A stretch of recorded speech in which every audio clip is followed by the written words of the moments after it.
Yes, guys, what's happening? Welcome back to the channel and welcome to another episode of the podcast. The podcast is back after a while. It's great to be back. So thank you, as always, for all of the support. And this week, for those of you watching on YouTube, you'll be able to see that we are joined by a fantastic guest. You'll probably recognize him from Sky Sports News. I'd like to be joined by Sky Sports presenter Tom White. Tom, thank you so much for coming on the show. Really appreciate it. We'd like to kick off the podcast with asking the guest about the team that they support. Obviously, for those on YouTube, we're able to see Tom's got his Sunderland shirt on. So it's been a good season for Sunderland, been promoted back to the Championship, I believe. So that's all going well. But how did your affiliation with Sunderland start? You've always supported them. What's kind of the story behind that and following them? Yeah, great to be here. It's very, very easy one for me. I'm actually from Northumberland, which is near Sunderland, but it's near Newcastle. But my whole family are Sunderland. My mum and dad are Sunderland. It's like this in a lot of parts of the country, but in the northeast, if your parents support the same club, you support that club. You're just told that's your name, that's who you support. You don't actually have a choice. You only really have a choice if your parents support. If you're lucky enough to have two parents and they support different clubs, you've got a difficult choice there. And if your parents don't like football, you can choose whoever you want. But in the northeast, if your parents both support the same club, which in my case they do with Sunderland, they say, right, you're born, your name's Tom, you support Sunderland. Simple as that. Sunderland themselves, obviously been a Premier League team. You've kind of struggled a little bit recently, but back in the Championship now. Things optimistic around the club. Are you kind of happy with the direction it's going in? I mean, obviously I don't know an awful lot about Sunderland, but do you think a return to the Premier League is not a million miles off? Maybe not a million miles, but it's a few thousand miles, I would say. I think, we do, in fairness, we do have a billionaire owner. So that can help money at it for us to get promoted, which isn't really the way I would like to do it anyway. It is possible, but to be honest with you, we've had 4 years in League One, which I have, although I've really enjoyed them, I didn't want to be there for 4 years, and I'm glad we're not there anymore. I don't want to go back there.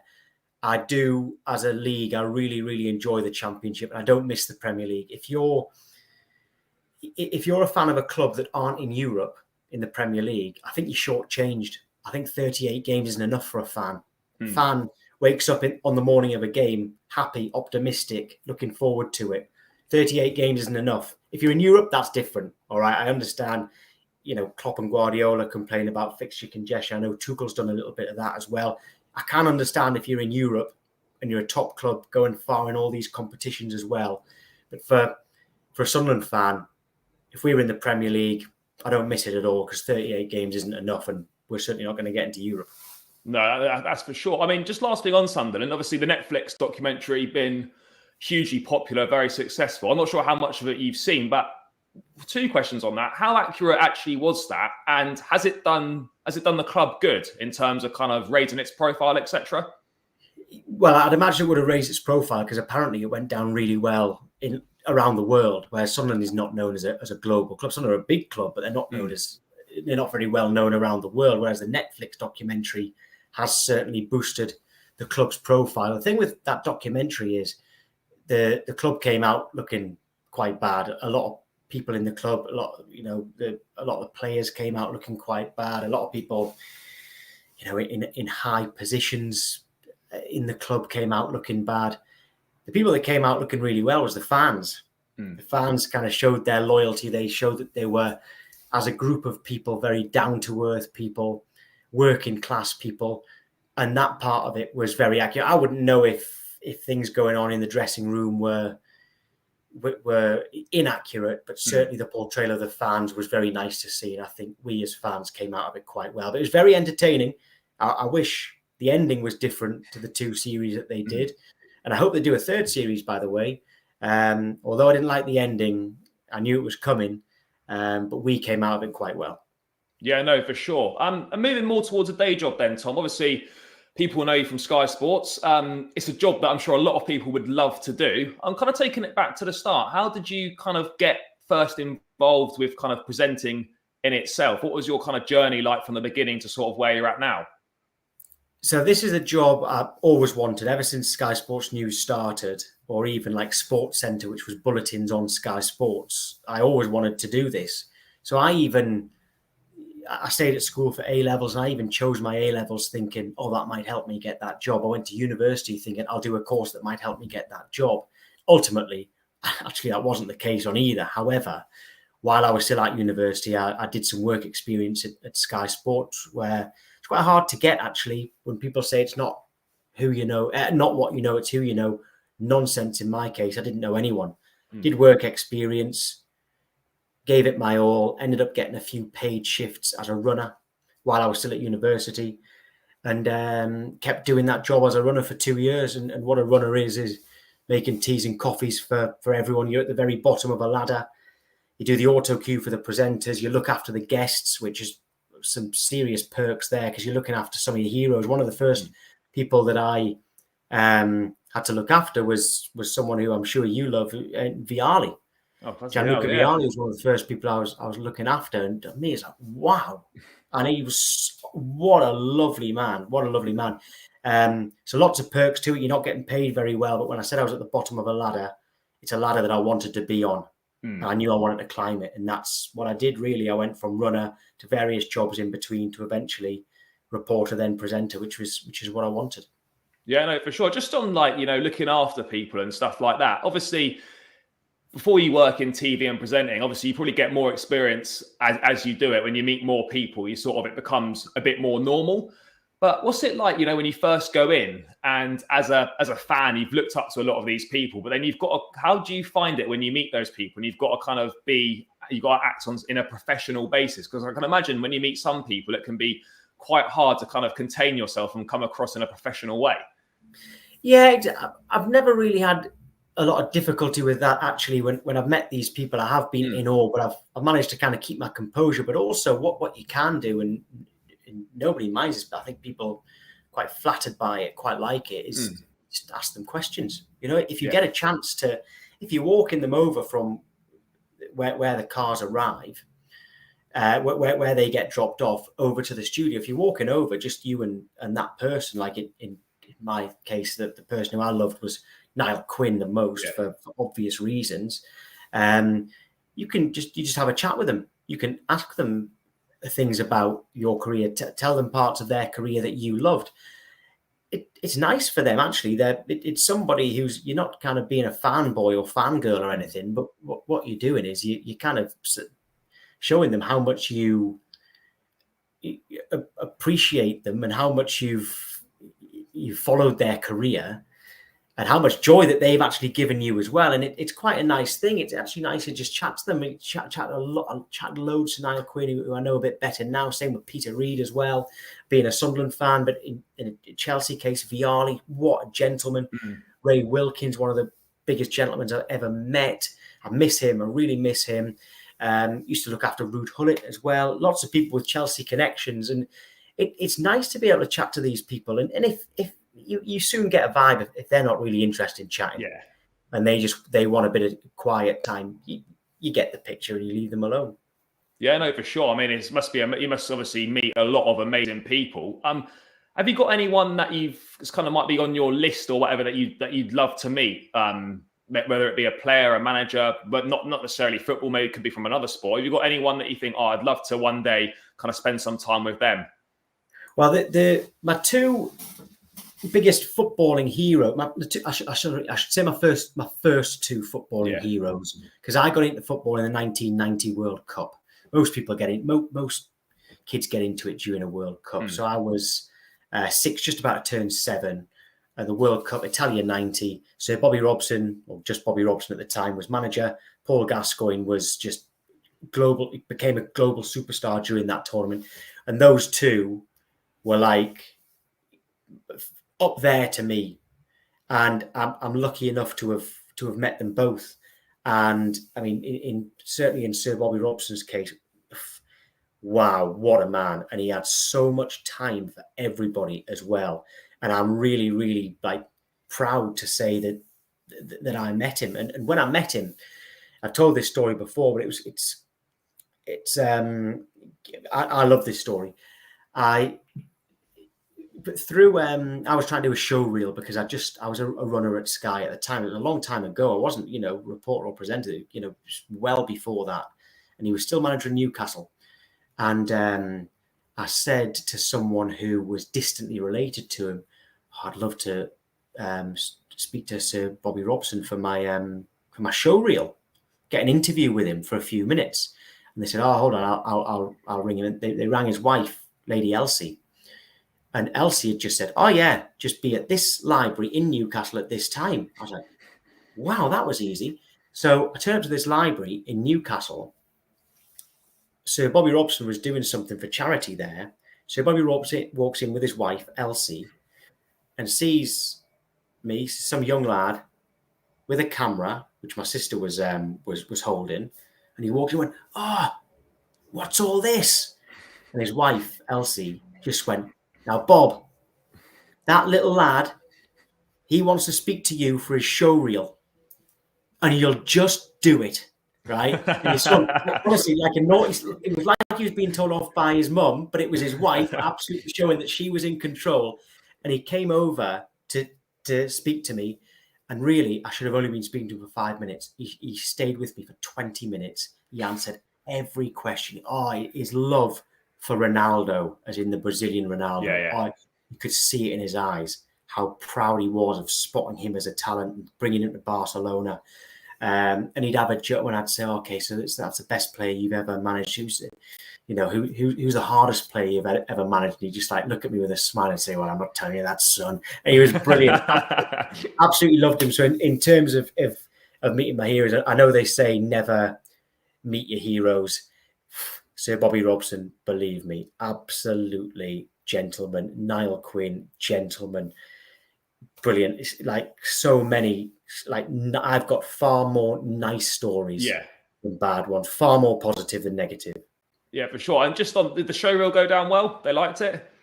Yeah. Well, he was the star of it, and it obviously helped because I eventually it took me a long time, but I eventually got to where I wanted to be. But that was, that was a reel. They were like, I could see that the kind of bosses were like, "You got Sir Bobby Robson. How's he done that?" That it showed initiative, even though it's his wife that I've got to thank for it. Yeah, no, for sure. That's a great story. But I mean, obviously, Sky Sports in general, people see it on the TV, but there's obviously a lot more to it than just what gets broadcast out. I mean, what's kind of a typical day like at Sky Sports then? Because obviously, as you said, you might do the morning show, maybe 7 till 10 or something like that. You don't just rock up at 5 to 7, sit down and at your desk, do you? How much earlier do you have to be there? What's kind of like a typical day at Sky Sports like? So it'll be great insight for a lot of people. Yeah, the general rule is you get in about 3 hours before you go on air. That should be enough time because there's often a lot of prep to do. If there's a lot of like for instance, I do Monday, Tuesday, Wednesday, 7 a.m. until 10 a.m. And on a Sunday, I do midday till 3. So if you think of that Sunday shift, midday till 3, during the season, there is a lot going on. Oh, yeah, all right. There's always a game kicking off at 2 o'clock in the Premier League. Sometimes there's a couple kicking off at 2 o'clock. There's usually one of the old firm playing at midday. There's often some EFL games going on as well. There could be rugby union, there could be rugby league, there could be golf. And you've got a lot of prep to do. You need to be ready. And now that we cover the WSL so much, that's something new for me to learn because I didn't used to follow it that much. Always appreciated it, always liked it, didn't follow it that much. So when I say I get in 3 hours early before my shift on a Sunday, I could really do with getting in a little bit earlier because there's so much to do. You've got something like going into makeup as well, which in fairness, for the men, it doesn't take very long. But for the women, they get their hair done as well, which takes a little bit more time. So you've got all of that to factor in. You just need to know that when you go on air, you are absolutely ready for everything. You've got a load of live guests coming up. You need to know all about them as well. If I've got someone coming in to watch a game, it might be someone who, let's say it's an ex-female player, and I don't know that much about her. I need to know all about her so that when I'm throwing to her, I'm making every single question that I ask relevant to her. And a lot of effort goes into that. So you're right, you can't just rock up. But also the unseen things is, as presenters, we're still journalists. I know that but reporters like Dharmesh, who I know you've had on, a great man, absolutely. I mean, he's the best around. Dharmesh, Carve, people like that who break a lot of transfer stories. We do that as well. I'm at the moment involved in a big takeover story at Sunderland. A lot of effort goes into breaking a story and getting it to air. You first of all, you hear about the story. You've got to get it backed up by another source. You've got to speak to both clubs. There might even be 3 clubs involved. You've got to speak to them all. And once you've got to get the go-ahead from everybody to actually get that to air. And that's a lot of work that goes on behind the scenes on days off, in the middle of the night, your phone going off while you're sleeping.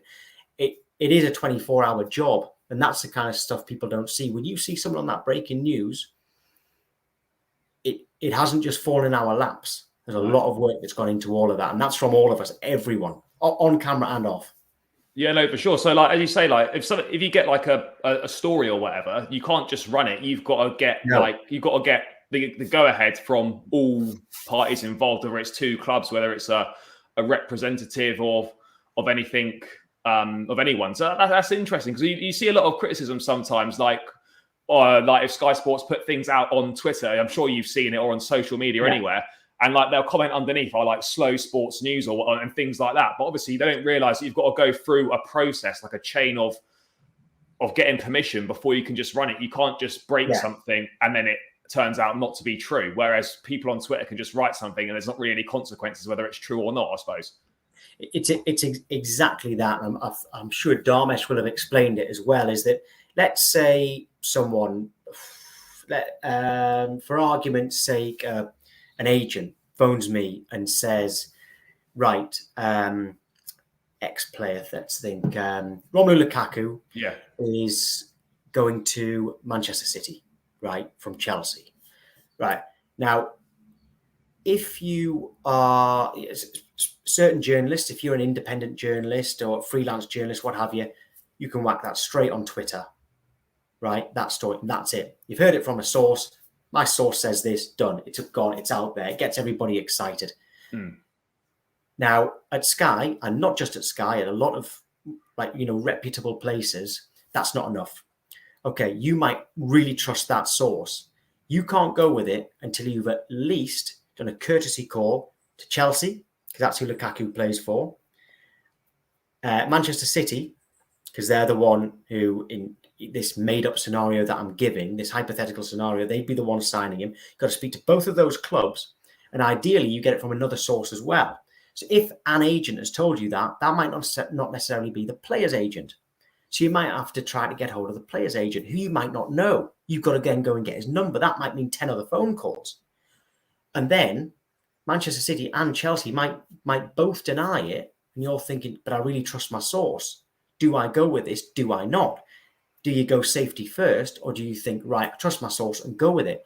A heck of a lot goes into things. So when you see a story on Twitter from a different journalist away from Sky, no one at Sky is going to say, no one's arrogant enough to say, well, they don't work for Sky, so that story's not true. Yeah. We think, right, okay, I haven't heard that story. It's a big one. I'm going to find out about it. And if that story ends up being true, because you phone all your sources and you phone the clubs, it's on breaking news, it's there. We weren't first. We're not claiming that we have exclusively broken that story. We're basically confirming that story is right. And that's what Sky Sports News is very good at. No matter what anybody says, if somebody slags Sky Sports News off, I hear a lot more people who say, I won't believe it until it's on the breaking news in Sky Sports News. That's because they know and trust that if Sky Sports News break it, it is true. Even if it's not first, ideally you are first, but it's better to be right than first. Yeah, no, 100% for sure on that one. I mean, if you don't, can you still run something even if you haven't got, in that scenario you just said there, if you got, you trusted the source you got it from, but you couldn't get it okayed by the clubs? Is that just a no, we can't run this, or can you still run it without that permission? Yeah, no, we don't need it. When we phone these clubs, we're not asking for permission. We're asking them to confirm it. Now, if they say, yeah, okay, that's true, brilliant, that's what you want. If they say, no, that's the first I've heard of it, then you've got to be a bit cautious. You think, okay, has my source gone a bit early on this, right? If the club, and that's when you've got to make a decision. If the club say no, we don't comment on transfer speculation, which they often say, that's a case of, right, I trust my source, we're going with this. The club is saying nothing, but we're going with it. What you can do, by the way, and this has happened before, several years ago now, it's happened lots of times. There's one particular time I remember, and I can't remember who the player was, but I remember the club was Arsenal. And there was a story about a transfer involving an Arsenal player or a player going to Arsenal. And we were very sure of our sources that this was true. But Arsenal said, no, that's not true. The club who were either said, the other club involved had said, yeah, we've got no problem with you running that, right? So we were so sure this story was true, we went with it, and we even said in the script, we have contacted Arsenal, they are denying this story. Then, of course, a day later, Arsenal announced this signing, and Arsenal looked stupid.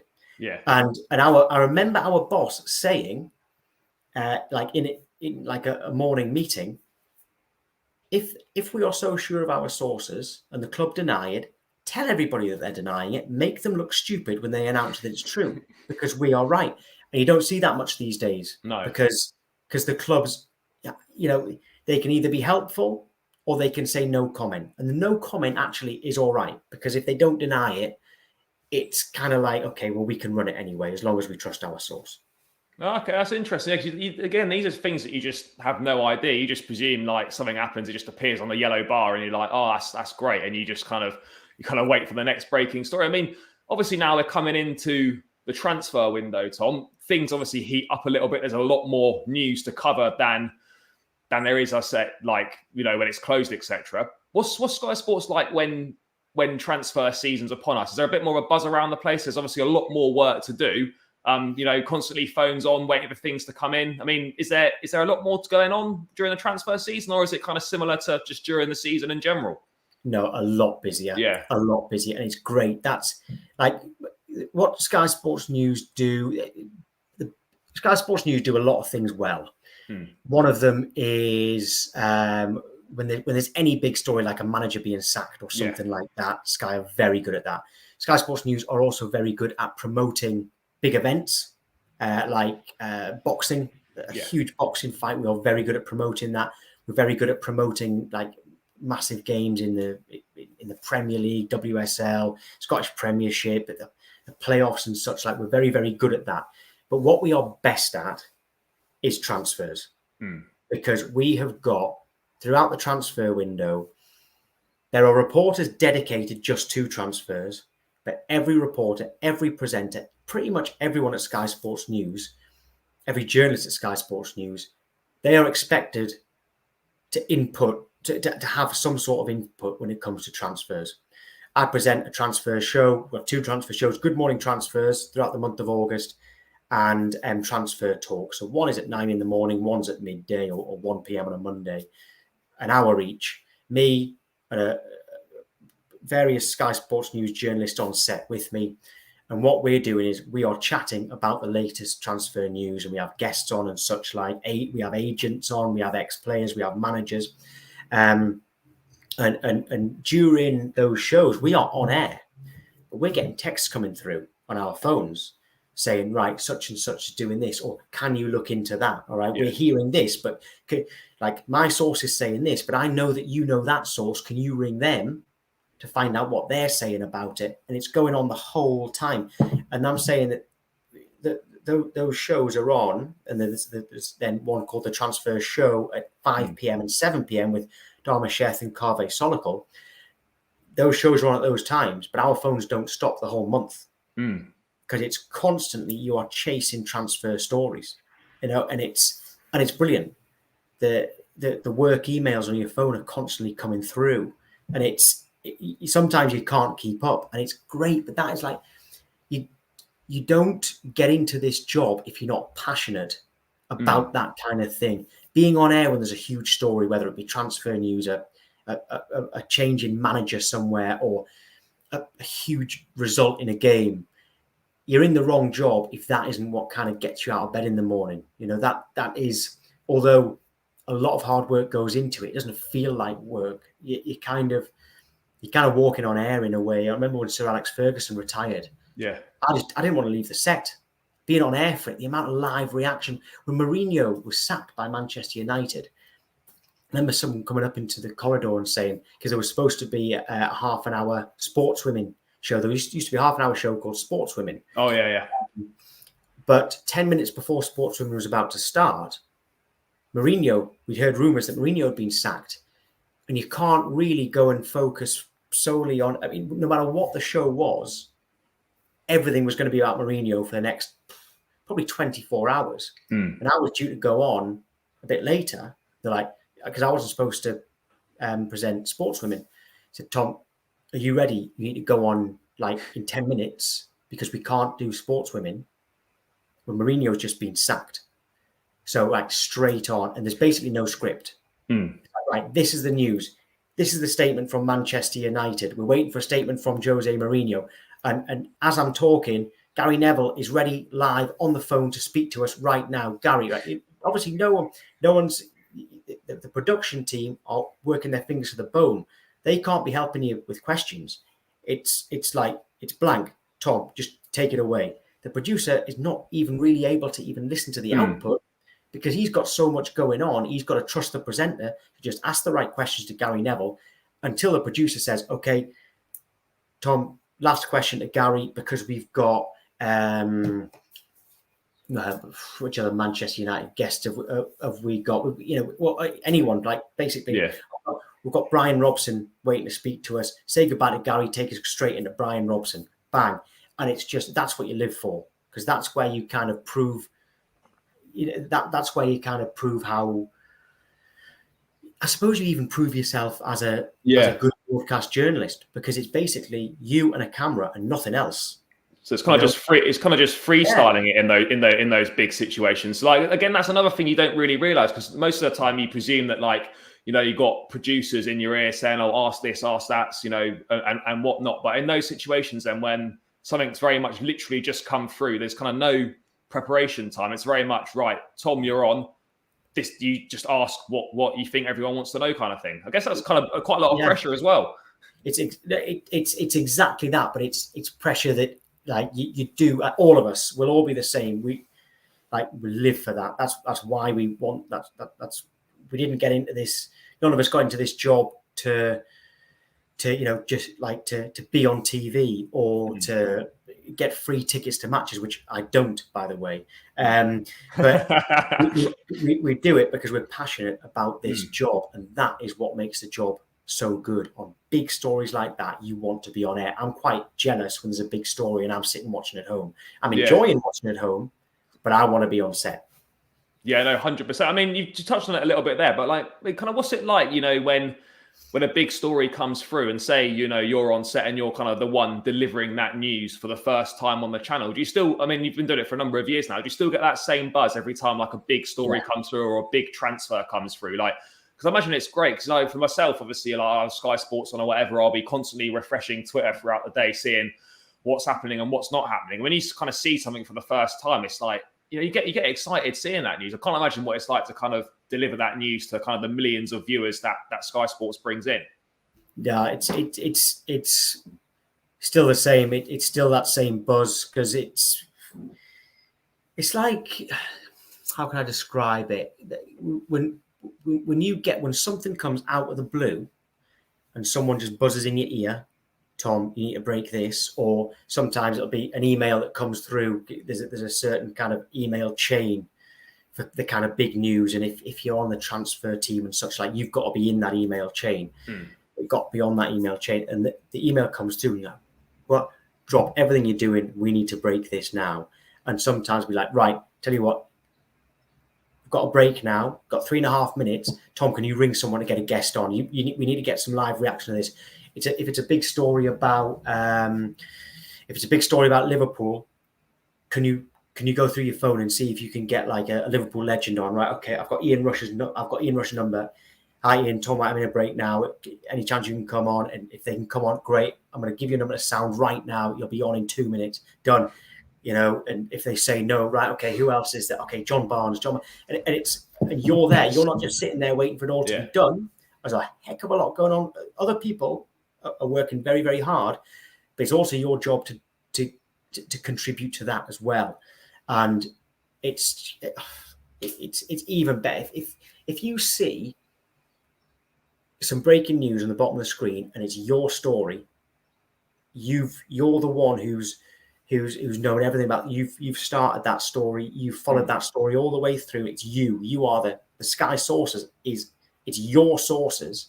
There's a lot of pride in that. You can sometimes just sit back in your chair and say, that was all worth it. Yeah, that was all worth it.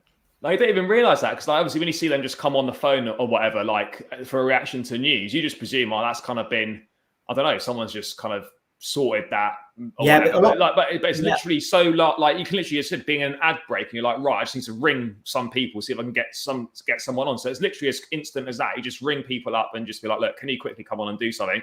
And if they can, great. If they can't, then I guess you move on to the next one. I mean, a lot of the times, I'll get in the morning, and the day before, the planning department will have set up some lives. Yeah. But if it's breaking news, they can't set it up because they don't know what the breaking news is. It's breaking news. You need to get instant reaction. That's when everybody has to pull together. And it's like the other day when, remember the horrific scenes where the Nottingham Forest fan headbutted Billy Sharp. Yeah. I was on air the next morning with Pete Graves. We both know Billy Sharp. So we were, first of all, texting to see if he was all right, but wondering if he'd come on. Now, it turned out, as the morning went on, we had to break the news that this was now a police matter. And the man had been charged. So Billy can't talk about it. Oh, yeah. It means that we can't even show the incident anymore, because that's where you kind of, knowing your kind of journalism law comes in. You know that you can't show that incident anymore because a man's been charged. Billy Sharp can't talk about it, so we can't put him in that position. But that's an example of us saying, right, well, let's see if we can get him on. We know him. Let's see if we can get him on. No, it's mad that, isn't it? I suppose, it's fascinating insight. I mean, I can't have you on, Tom, and not ask about what Sky Sports is very famous for, could be best known for, deadline days. I'm sure you've been involved in a few, whether on air or it being in and around the studio. What's a deadline day like? Because watching it on the TV and having it on throughout the day, it just seems like it's full on, non-stop, just constantly on air. Lots going on, speaking with people. I know obviously they don't do the reporters outside the various training grounds anymore, because there's been a few kind of incidences. Some quite funny, some perhaps not. But obviously that doesn't happen anymore. I did enjoy those, but obviously you don't get the live reporters by the training grounds anymore. What is deadline day like? Because to the viewer, it just seems like a madness. Yeah, it's hectic. It is hectic. And on deadline, if I was an agent, I would probably be making a lot of my calls to journalists about if I wanted to get my players' names out there, I'd be doing it on deadline day, because deadline day is so hectic. Sometimes those like layers of checks that I'm talking about, some can maybe slip through the net. Yeah. Like if you're trying to speak to a chief executive at a club and he's not answering his phone, and the press office is not answering their phone, and if you know the owner or some of the directors, they're not answering their phones, but you trust this source, it's deadline day, you can't wait till tomorrow, a story might get on air that maybe isn't as accurate. But because it gets lost in everything, you might kind of get away with it. But your phone doesn't stop. You tend to know what the main story is going to be at the start of the day, but that can change a lot throughout the day. No matter how well run your club is, you are always browsing the market on deadline day. And even if a transfer breaks down, that is still a big story. Just because that player hasn't signed doesn't mean that you can ignore it. It's still a big story. It's still huge breaking news if a transfer doesn't happen. And you've just got to be across so much, whilst at the same time making sure that you're not ignoring the EFL and the European leagues, and the Scottish Premiership. WSL has a different deadline day, so that is different. But there could still be deals that go through on that day. You've got to make sure you miss nothing. That every story is covered in one way or another.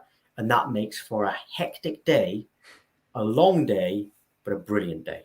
I suppose the morning after is quite hectic as well. I guess rounding up all the news that's come in the night before. Obviously, some deals, like, you won't get official confirmation from them until like the early hours. The paperwork might have gone through, but you might not get an official confirmation from, like, say, till 2-3 in the morning. Sometimes I open up the Sky Sports app and you'll see, like, in the live vlog, as it were, or the live feed, you get deals that are, that have been confirmed sort of in the middle of the night, and someone's obviously on there updating that feed, which is like, you don't sort of give that the credit that it kind of deserves. I mean, just around that then, Tom, there's a few questions in the chat about transfers. I don't know, like, what information you have about certain deals, whether you're across certain things or not. Obviously, there's a few questions about Chelsea. I mean, I'm not expecting you to know the answers to any of this. Do you have any information that you might be able to share with the viewers, the listeners, about any potential transfers at Chelsea? Anything you've heard or anything you might know? Yeah, as far as, well, we were saying it on air yesterday morning that I think Koundé, that one is pretty much all agreed. Yes. Whether or not they have to wait until the 1st of July to announce, I don't see why they would, because there's no games between now and then. But I think Koundé is pretty much agreed. But then again, I guess maybe the takeover, maybe Todd Bowley and his other directors on the board now, maybe they have to just give it the okay. But I think Koundé is pretty much done. I can see one there about Ousmane Dembele. Well, for the last 6 months, all I've been hearing is that he will stay at Barcelona. Yeah. But as time's gone on, that's looking more and more unlikely, because his contract's up in 28 days. Yeah, it's not long, is it? End of this month, isn't it? So with Dembele, I don't know, but I've been saying for the last few months, Dembele's staying at Barcelona and he's going to take a huge pay cut to do so. But I'm starting to doubt. I'm starting to doubt that information now. But Koundé, I think you can expect him, and I think you can expect at least 2 centre backs. I'm still baffled as to why you let go of Fikayo Tomori, by the way. Oh yeah, no, that one pains me. It's bad. Yeah, it's bad, that one. Just on the terms of, like, obviously, I'm fine with a loan, but there should have never been a buy option in there, because he was obviously going to do well because he's a top player. And 2, we agreed that move literally like a couple days before Tuchel come in as manager. Surely we could have just waited a couple of days, just seen, does Tuchel want to look at him? And now you look at what Tomori's done, a Serie A winner at Milan, and obviously an England international back in the squad. And for 25 million quid, in this market, it's an absolute steal. Just obviously Koundé going to be hopefully confirmed soon. Dembele, we're not sure. Any other big transfer news going on that you might? I seen the other day that you kind of did a bit of news on Sadio Mane. Is that move to Bayern Munich, is that heading in? Is that gathering pace? Is that looking like it could happen? Yeah. So Mane. There was reports that Mane. This is where the wording is quite interesting. Yeah. There were reports elsewhere that Mane was going to tell Liverpool that he wants to leave. Now, from our point of view, that's a bit dangerous, because he might change his mind. Yeah. So what you say is, from what we were saying, was, right, there are reports that Sadio Mane says he is going to leave Liverpool. These are the facts. He hasn't spoken to Liverpool yet about his future. All right. Now, it appears that he does fancy the move to Bayern Munich. He's not going to put in an official transfer request, because you lose your golden handshake. Yeah. All right. Very few footballers do that. They only do that if they know that the buying club are going to match it in their signing on fee. All right. So if he is going to tell Liverpool he wants to leave, he hasn't done it yet. It sounds like, from people who I trust, he is keen to go to Bayern Munich. Yeah. But he also understands that what Bayern Munich are planning to offer Liverpool is not going to be enough. Because 30 million euros, even in the last year of his contract, not much for him. No. It's worth Liverpool keeping him for a year and letting him go for free, or preferably in that year he changes his mind and decides to sign a new contract. He won't be going for 30 million euros. He may go, and if he does go, I would imagine it will be Bayern Munich. but I can tell you he hasn't told Liverpool yet that he wants to leave, and it won't be for 30 million euros. Okay, so yeah, we'll stay across that one in the coming weeks. That seems like a good point to round out. Tom, I could speak to you for hours, but conscious of time, thank you so much for giving up your time and joining the show. It's been some great insight. Really enjoyed it. For people that want to, see more of what you do, obviously you're on Sky Sports News throughout the week. Twitter, Instagram, that's a good place for them to look. Have you got any other things coming up or anything going on? Yeah, so Twitter and Instagram is just at Tom White Media, no spaces. And yeah, so throughout June and July, we'll be focusing very much on the women's Euros and football wise, but very much the cricket as well. The Test match going on with England, new era there, and then the transfer shows start in August, which will be Good Morning Transfers and Transfer Talk for me, and then there's transfer shows in the evening, and they really are the best place to stay up to date. And we also, on the shows we do, you can tweet us with the hashtag Transfer Talk, and that means we can actually give your opinions out, which is great for the viewers. On radio, you can have phone-ins. Yeah. On TV, you can tweet in your views, and we can read them out and discuss them amongst the guests, and it's great. So I encourage that. No, fantastic. Guys, make sure you check out Tom on socials. Linked both of those in the video description. Tom, thanks so much for your time. Really appreciated it. Guys, thanks for getting involved in the chat. I've been reading all that stuff that's in there, so really appreciate that. Please do smash a like on the stream. Please subscribe to the channel. And I'll catch you tomorrow night where we've got Soccer AM's Tubes joining us. So make sure you come and tune in for that one. But until then, guys, take care. That's a good guest. Great man.